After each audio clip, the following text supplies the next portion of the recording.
cool, tranquille. Hashtag LiveTalk si vous voulez réagir et poser vos questions. Les questions, René, je parle. Hashtag LiveTalk si vous voulez poser vos questions, pourquoi pas à René. Je fignole son éducation. Via Twitter et Facebook, le forum du Phocéen aussi. Posez vos questions. Questions-réponses dans une dizaine de minutes, évidemment. René, la compo de Caen, fais-nous rêver. Qui est dangereux dans cette équipe de Caen? Ouh là là, alors là. Non, t'embête pas, on va demander à Babou. Le gardien, c'est un gardien que tout le monde critique, mais moi, attention que c'est un bon petit gardien. Contre nous, oui. Mais Pire, pas contre nous, mais là, il joue contre nous. Donc, on précise juste que quand Babou reste sur 7 matchs sans victoire en Ligue 1, 2 points sur 21 et 4 défaites d'affilée dans le rentre de Dornano. Donc match impossible à perdre. Là, c'est victoire obligatoire, Babou. C'est victoire obligatoire. On parlera du classement juste après. Combien de fois j'ai entendu ça sur ce plateau? Non mais là c'est encore pire, non? Non mais il a raison, René. Combien de fois on a entendu défaite interdite ou quoi? Mais je vous rappelle qu'on perd pas en même temps. C'est juste qu'on n'arrive pas à gagner. Donc c'est surtout. Comment on va faire? On va perdre contre eux. Je me gosse. Mais voilà, je me gosse. Moi je crains rien, je crains pas la défaite contre eux, mais je crains encore une fois. Tu crains qu'on marque pas quoi? Mais c'est ça, c'est toujours pas. Comment marquer alors? On va voir la compo de l'OM. Est-ce que tu changerais des choses? On a vu, on va revenir quand même sur Caen. On va dire des choses juste sur la compo de Caen. Voilà, il y a Caramo qui est un des bons joueurs de Ligue 1 cette année qui commence à c'est un jeune ailier, une 18-19 ans, je sais plus exactement. Plutôt intéressant. Et Santini, 13 buts. D'attaquant chiant à marquer. 13 buts, profil un peu Gomis quand même. T'en as un qui prend de l'âge, mais bon, qui est sur un match comme contre l'OM est capable voilà, de sur une passe, sur casser une ligne et Rodlin. Peut-être un peu sous-côté, je dis pas que c'est le joueur que je voudrais voir à l'OM, mais qui reste quand même un joueur assez complet techniquement. Il va vite, et puis attention, ils n'ont plus d'arrière droit. Voilà, ça je le dis. Leurs deux arrière droits sont blessés, donc ils risquent de faire jouer Da Silva, qui est pas vraiment un mec hyper rapide. Qui est une brique, comme on dit. Oui, voilà, qui est plus une brique. Non, mais la question c'est est-ce qu'il n'y a pas un coup à faire, un coup tactique à faire, Romain, dans ce couloir où il y aura un défenseur central, en mettant peut-être Payet à un autre endroit sur le terrain et mettre plutôt un vrai ailier sur ce côté-là. Mais pour le coup, c'est surtout peut-être. NJ ou Sarr même. Je le dis sans rire. Vu que notamment leurs deux latéraux sont absents. Peut-être que aussi Rémi Garande Patrice Garande va jouer à 3 défenseurs. C'est une solution. Peut-être pourquoi pas un 3-5-2, etc. Et là encore, on pourra voir la capacité d'adaptation des Marseillais.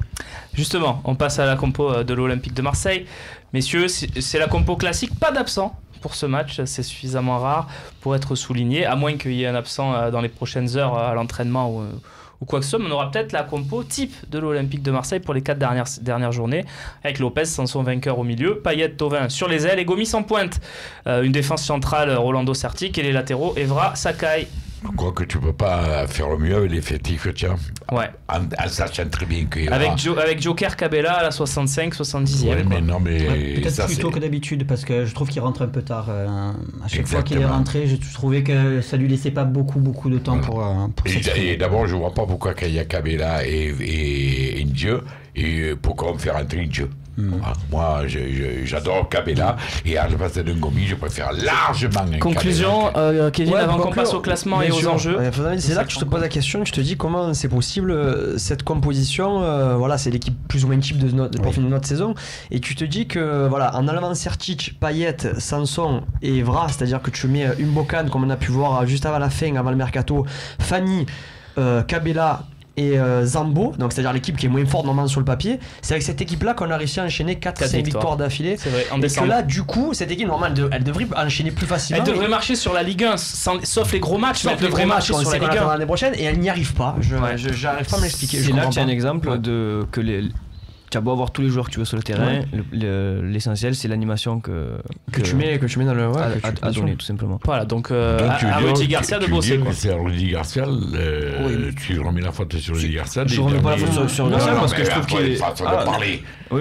Non, mais je trouve qu'il esquisse plusieurs.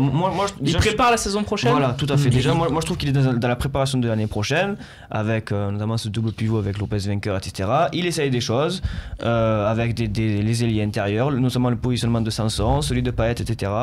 Voilà, tout simplement. Babou, conclusion. Ouais, après on a quand même une grosse différence dans la maîtrise. C'est vrai qu'au niveau des résultats, je suis d'accord avec vous, on voit pas la différence, mais au niveau de la maîtrise que peut avoir cette équipe par rapport à la précédente, il y a elle est plus forte, plus forte. Très bien. Dernier, tu préfères Mitchell ou Passy? puisqu'on était sur On le avait dit qu'on la coach. faisait pas celle-là, non? On a dit qu'on la faisait pas. Bon, on va la faire quand même. Tiens, Kevin, tu préfères Mitchell ou Passy? Mitchell. Comme joueur ou comme Non, entraîneur? comme entraîneur. Babou? Passy. Romain? Pas si. René, tu préfères Mitchell ou Passy? Pour le cœur, pas si. Putain, Passy a quand même eu 3 Mais non, mais pour le cœur. J'ai compris. Voilà, jamais pas un au-dessus. Moi, Mitchell, parce qu'il a quand même prouvé à l'Olympiakos. Ça restait quand même en Ligue des Champions. Il a fait des- Non, mais les tu parles à l'OM. non, mais les amenés en Attends, huitième de papa, finale. tu Non, mais parles à l'OM. on compare deux entraîneurs. Tu préfères Ouais. Mitchell ou Ah non, Passy? tu Passy, compares pour moi, deux je comprends pas entraîneurs, pourquoi il a tu Ligue 1. vois, Parce que leur regarde, carrière. Oui, non, c'était tu préfères après. Mitchell ou Passy, là. À l'OM, à l'OM. Là, c'était. Le cœur me fait dur au passé. Allez, on passe tout de suite aux enjeux de cette 35e journée pour l'Olympique de Marseille. Vous avez tellement content,